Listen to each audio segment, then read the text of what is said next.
I want to talk about drop defense because I feel like the default is to criticize the Knicks drop defense, and I think sometimes there's a misunderstanding as to what that actually means, whether it's actually being employed. I think in the case of this Toronto game, the Knicks actually did mix it up.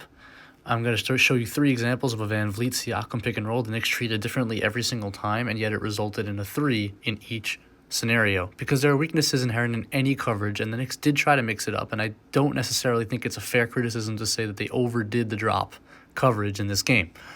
First bucket that Toronto scores is going to be that Siakam Van Vliet pick and roll, and Sims is not in a full deep drop.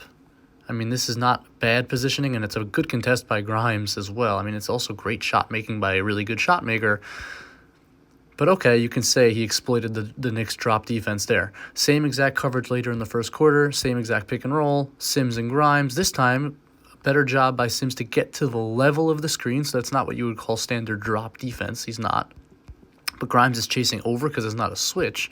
And what that means is you concede the space to a really good passer in Siakam, and that's going to concede another 3 as Brunson needs to cover 2 on the weak side. Third example later in the game.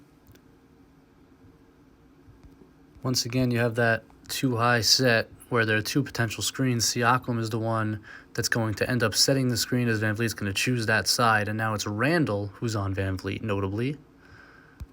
And so the Knicks are going to switch it, which is something that we've been calling for a lot, and I like that. But okay, but now you have this mismatch to deal with, right? And that's a problem, and it's going to force a ton of help. Now, you could say you don't need all that help. I do think if Randall doesn't come here, I think Siakam will continue to back Grimes down.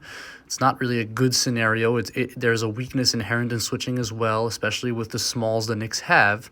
And ultimately, this is going to lead to a Siakam 3. Now, it wasn't perfect rotations by the Knicks. I'm not saying they executed the switch perfectly, but I am saying that that's what's going to happen when you concede a mismatch by switching is you're going to get a scramble situation that's going to concede some 3s as well.